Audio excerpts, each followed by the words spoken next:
Hello everyone, welcome to Scorcher Toys at AnyMoon.com's review of Beagle's 110 scale ride armor toys. These toys were also released by Toynami as Robotech Masterpiece Cyclone toys with a couple little changes that we will talk about here. If you're interested in Mospeada toys, there are new toys coming out this year and probably next. Check out Big Bad Toy Store for the pre-order listings. I've got a link below. You will find those toys and you'll support this channel in doing it. Beagle was able to release two variants before the company was shuttered. The first was released in January 2009. It was Stick's VR52F. They followed that up in June 2009 with Ray's VR52T. Both toys were priced at 24,000 yen, which was considered pretty steep at the time. Toynami had a deal with Beagle where they would import a batch of these as Robotech Masterpiece products, obviously repackaged. They had a March 2009 release of the Scott Bernard Custom at $199, and later followed that up in August 2009 with a Rand Custom at the same price level. Those were limited to 3,000 pieces. The big difference between Toynami and Beagle is the packaging. Beagle started with their Scott toy in this incredibly large package that seemed to carry over from Yamato, and word was that a lot of the Beagle employees were former Yamato employees. It was a huge box for a very costly toy, and that seemed to be the way things went.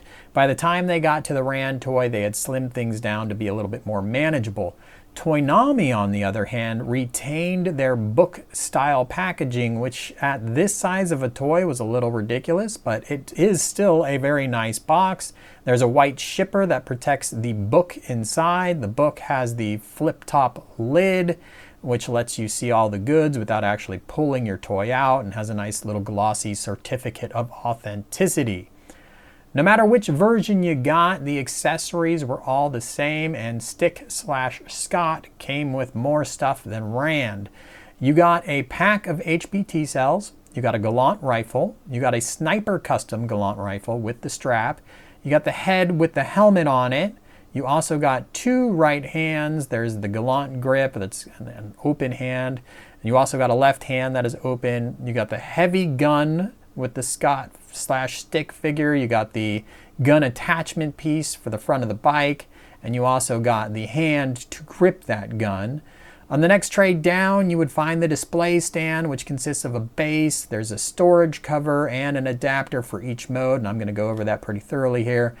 Underneath the cardboard tray that the clamshells were in, you would find stickers and instructions. Now, if you bought the Rand or Ray version of the toy, everything is pretty much the same, except you don't get the heavy gun, you don't get the attachment piece for the heavy gun, and you don't get the hand that is specifically meant for carrying the heavy gun.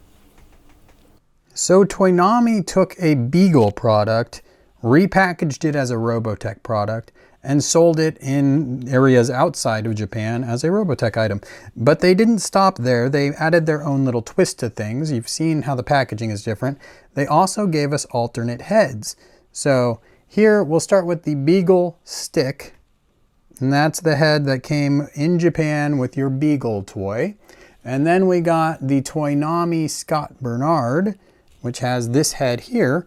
You can see it's kind of subjective. It's up to you. They're essentially the same toy with different head sculpts. So if you prefer the Robotech version, then that's the one you should hunt down.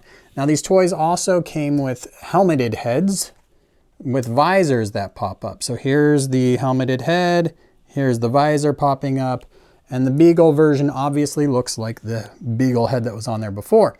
Now a little QC issue that Beagle ran into is they didn't make the ball joint big enough. So the easy fix there is just take a piece of Scotch tape, wrap it around the ball joint, and then it'll be stiff enough to function properly. Toynami, that was already figured out by the time they made the Toynami head. So you get this helmeted head here. Again, functional visor, goes up, and then it looks like this head with the visor up. So good job on that one. Again, it's up to you, whichever version you prefer. Now, while we're taking a close look at the Stick and Scott figures, there's this matte red cloth on them. Unfortunately, it's the huge durability issue that is going to destroy your enjoyment of this toy if you're looking for one today.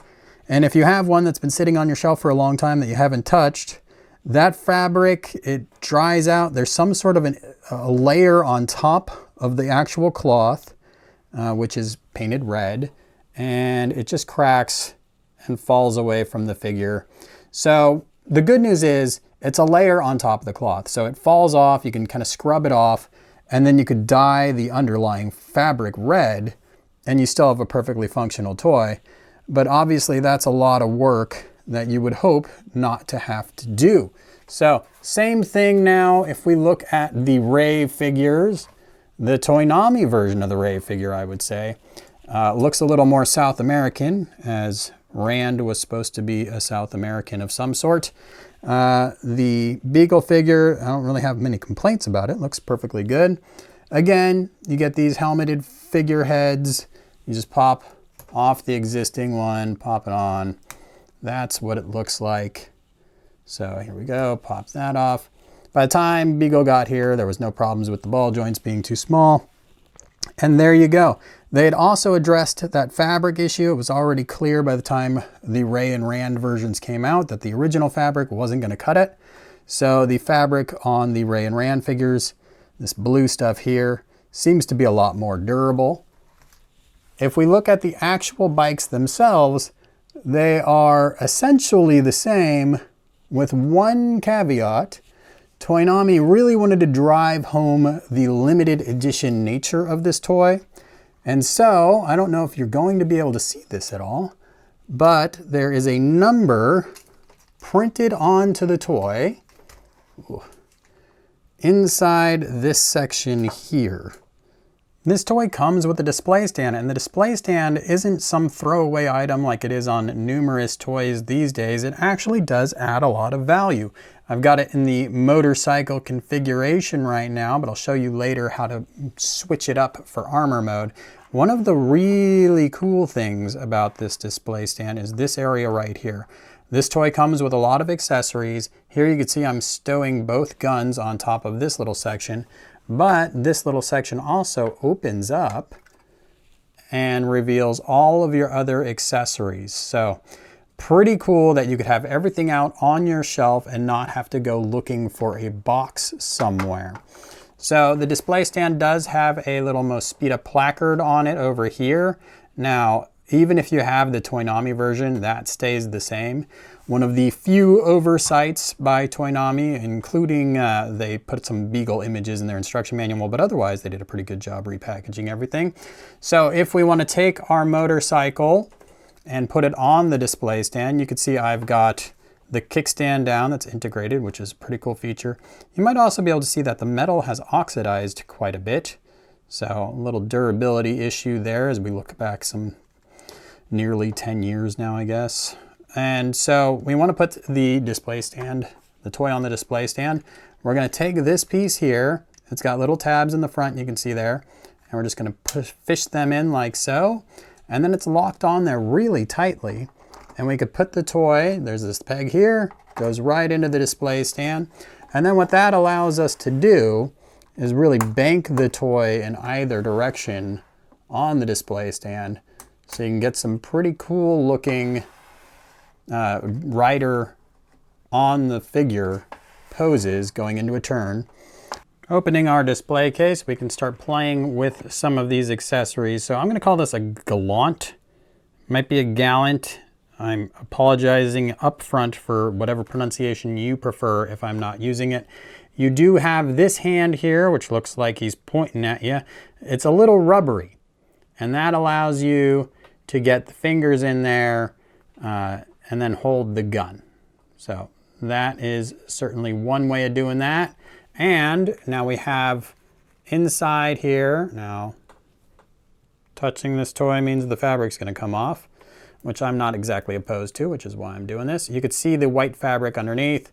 Here I'm going to pull the fist off of that ball joint and put on this fist here. And that's all there really is to it. Now you can see that is a ball joint moving around on the inside. Makes it a little trickier to put that on. And maybe that gun grip isn't exactly the best. So there you go.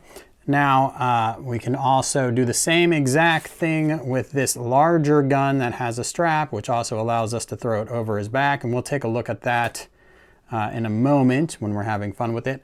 The bigger gun, you use this hand to go along with that, and you just kind of fish it through, get that finger in the hole. There you go. And the same thing, you would just pull that hand off and pop in this gun. Now I'll go over the articulation of this figure with my ray, so you can see that the fabric on that one will not fall off if I touch it. But the other thing we have is a package of HBT canisters. And this can be held fairly loosely in this hand here. So then we could plug that in and make him look like he's walking around with HBT canisters. They go along with a gimmick on the motorcycle. So let's bring the motorcycle over here. You can see that there is a canister in here. I'm just going to push that through. And when that's removed, it could be put into this package here. You can see there's the opening there, and we can pop this out and open it up.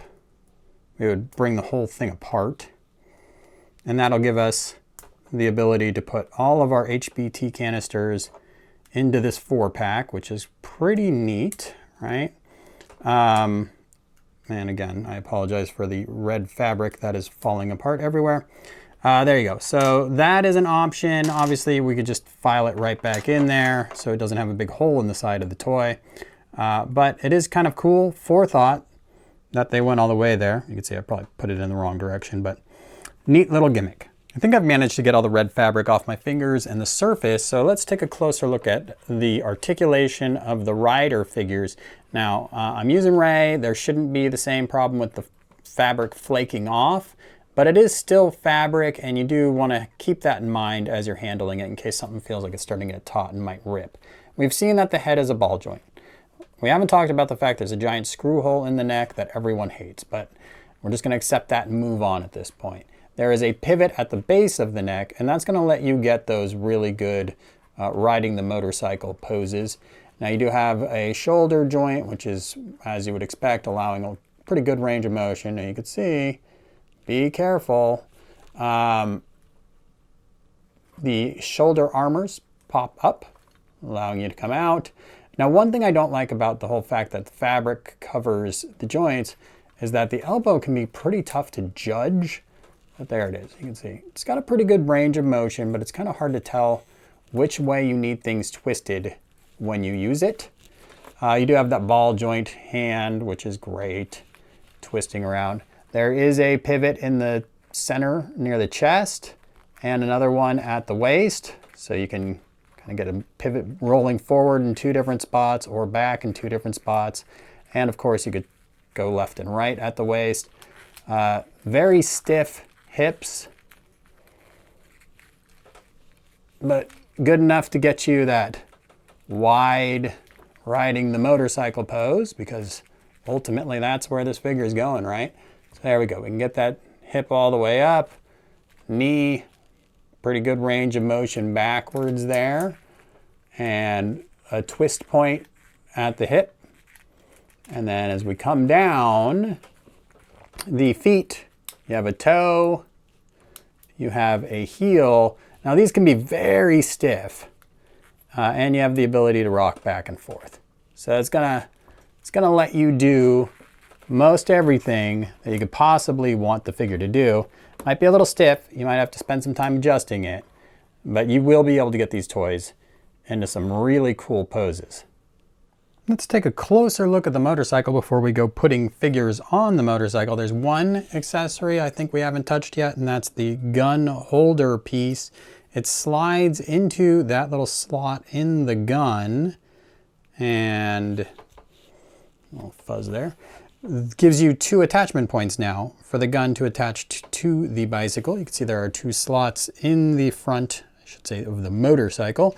And you just press it in, you get the shoulder, the butt out of the way, and It'll snug right in there. And now we have Stick's big gun actually attached to the motorcycle, which is not a feat every ride armor toy has been able to accomplish. Now, there are some clearly fiddly bits on this motorcycle. Let's take the kickstand up here. The front gauntlets jostle very easily.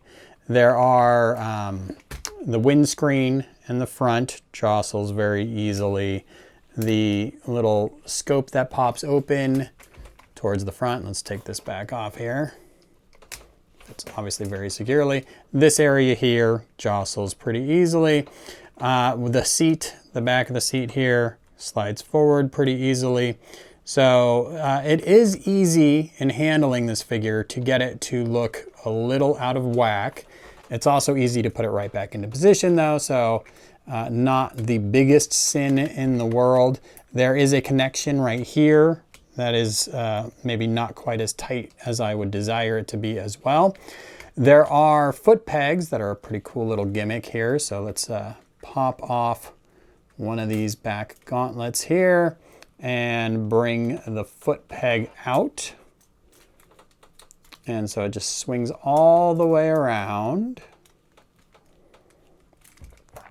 And then now obviously the rider figure can put the foot down. You can see when I flipped it upside down, the windscreen popped out, so and the gauntlet came down. So those are your loose bits that you will constantly be finessing in motorcycle mode. But if we ignore the fiddling that will need to happen, it is an absolutely gorgeous motorcycle mode that is very, very close to what we saw in the anime, as close as anything ever has come and ever will come in all likelihood. You do have what looks like a functioning suspension in the front, which is just because these slide, but it's pretty cool. There's also a coilover spring in the back, some good radiator detail. It just looks amazing. Now there are some gaps. There are reasons to complain. If we look up here, there's paint apps on the handles, including even a little silver grip handle for a brake or a clutch. I don't ride motorcycles, one of those two. You do have a little gauge cluster up on the top there. So really nice detail work, translucent tail light there, and obviously the headlights themselves look really sharp too. So the bike overall, absolutely beautiful looking, although not the best handling. You do also have rubber wheels that roll, of course. And the figure, once he's on there, and that's what we're going to do next, will have plenty of clearance to keep rolling. The feet aren't going to have to be on the ground. So let's go ahead, grab a figure, and throw him on the bike. All right, here we have Ray riding his bike, and it looks good. He looks to be the right size. Everything is coming together just like it should. Now, again, if I handle this, there's a lot of stuff I could jar and have not be perfectly synced up, like those headlights were there. But otherwise, it is a brilliant display piece. I've added that display stand adapter just like I showed you earlier, and I can just plug him into place now, and then we can take him and we can bring him over. Now, obviously, we do something like that, we're going to want to take his leg and bend it up a little further to make him really look like he's pitching into a turn. We could take him, bring him over more to get his center of gravity balanced. You know, you could have a lot of fun with this toy, with this display stand, getting that perfect pose that's going to look really cool on your shelf. It might not handle the best, it's not the most fun toy, but it's brilliantly engineered, and you will get a lot of mileage if you're the type of person that loves coming up with that super cool look. Now we're going to transform the toy. I'm going to have a separate transformation guide. Transformation is an absolute bear, something like 84 steps. So plan on it taking a lot of time. Fortunately for you, we get to jump ahead. Almost through transformation. Now we're going to stop and take a look at one of the really admirable things about the Beagle toy and the Toynami toy. It really respected the notion that the ride armor was a powered suit. So if we take a look at this toy from the side, the arm gauntlets are connected to the back of the toy. So every motion that the arms would do would theoretically be mechanically assisted, giving the rider superhuman strength. And if we look down, we also see the same thing happening at the hip armor. The hip is connected to the back of the toy, and then all the way down, there is a knee connection. So again, this would hopefully make it so the leg could rotate even faster than a human leg would be able to power itself and give the rider superhuman strength. And of course, we do get those boosters on the back here with their little articulated fins, which would allow thrust to come out and give the rider the ability to jump and potentially land greater distances. So all of those are cool things. Everything is integral. The suit can exist purely on its own. It doesn't need anything else. There's no parts that only connect to the rider, something like that. And it was the only toy that really pulled this off until Sentinel did it later with their Riobot line. Here we are in armor mode, and transformation obviously was not kind to the Stick or Scott figure. The fabric has completely fallen apart, but what you can see is that the toys are standing without any sort of a display stand. Now, that is certainly not recommended. The toys can stand without the display stand, but it is a real balancing act. If you're going to be doing a display at all where you're not going to be very near the toy to hold it, then I would recommend using the display stand all the time. Here we can see with Rand, I've got sort of a wide stance, and even then, there's a whole lot of weight over the back of the toy that is going to make it want to fall backwards. Now, there are some cool things about these toys. First, well, I've got Rand in front of me here. The gun does pivot to go into the hand, which is a really cool thing for a Rand ride armor. Something, again, we only really saw with the Riobot much later, as far as implementing that in a perfect transformation sort of way. Now, we do have this linkage assembly back here. So as we try to get our gun forward, there's a couple things that are going to get in the way. First, we have this shoulder assembly. Now, the shoulder does rotate and it pulls away so we can do even more in position there. If we have it in position and we pull the arm forward, you can see there's just, it's a tight fit, right? So you're going to need to do some finagling there. And you might want to get the arm so far forward that back here becomes an issue. And you can always just, these are ball joints. So if there was a problem with this arm limiting the mobility of the toy's actual arm, you could always just pop a ball joint off. No big deal. As you handle the toy, the pegs that hold the chest in aren't really substantial enough. That can be problematic. So that might be something you're going to want to just keep tabbing in. But otherwise, you can come up with amazing displays. The fact that the knee is connected to the hip armor and that the arm is connected to the back really doesn't do that much to inhibit articulation. So still an amazing toy with the armor attached. Just again, much like the motorcycle, it's not a low maintenance toy. You're going to find yourself doing lots of little fixes after you get it positioned. But if you're more interested in the greatest possible display piece, this is accomplishing that. So here is the display stand as it was in motorcycle mode, and we are going to convert it to armor mode. And you do that by just sliding this piece out. Now, it does have a couple of different height levels it could be at. It could be at the lowest height level. You pull it up. You can put it back in at a little higher level. So let's do that. We have this piece here. We can then slide out and put that in as a cover for where it used to be. And then this just slides into that position there. We have our little motorcycle piece. We also have a plug in the back. I'm just going to move that over to there. And now we are in armor mode for the display stand. We have a little arm on the side, and we have a display stand adapter that looks like this. So grab your Ride Armor toy in armor mode, and you're just gonna fit this plug right in there. It's a pretty tight squeeze. And get that in there. There it goes.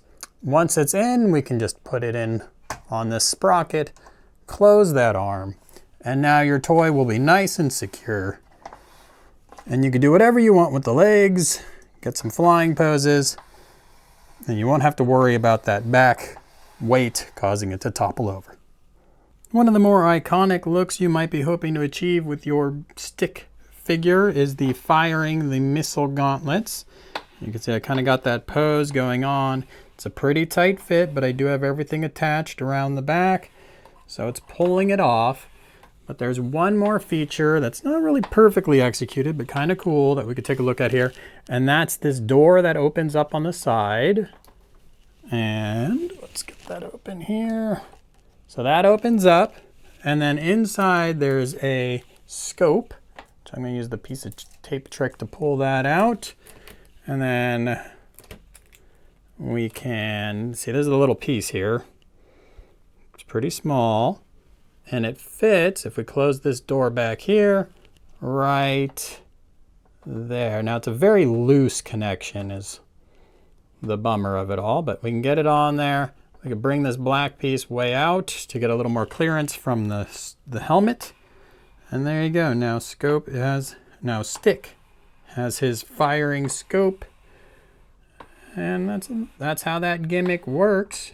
Obviously, it would have been better if it was more integrated and actually could pop out on its own, but as it is, pretty cool to have the option. Now, another cool thing about this display stand is the versatility of it. So I have two toys, obviously. I can remove this piece here, which is where I stowed my armor mode attachment previously, and I could add my stick attachment, or my ray attachment, I should say, right in there. And I could go ahead and take my ray figure and install him on here also. It's a bit of a tight fit, but it will work. And it's a sturdy enough display piece, or display stand, that I can have both toys on the same display stand. So if room is an issue for you in your display case, you could potentially use one display stand and have both toys on it. The Beagle toys debuted in 2009, and at that point they'd already been beat to the market by CMs with their 1/18 scale toys and Mega House with their 1/15 scale toys. Poor Stick always was the first release and always ended up having the worst QC of them all. So we see the Beagle, the fabric falls apart. Otherwise, the toy itself is great. It's just that fabric that's a problem. And I'm going to make a second video where I show you what to do with your toy if you are having that same fabric issue to basically rejuvenate it. You're going to peel off the top layer and just dye the underneath color. And I will show you how to do that step by step. CMs, a loose, sloppy nightmare. Mega House, loose, sloppy nightmare. If you handle the toys at all, they can be very problematic. So very easy to say, skip the Mega House, skip the CMs, and go to Beagle, unless you are really concerned about having a complete universe or having your toys be in scale with some other toys, in which case the complete universe and 1/18 scale CMs did that very well. You got every single variant and some you didn't even know could exist.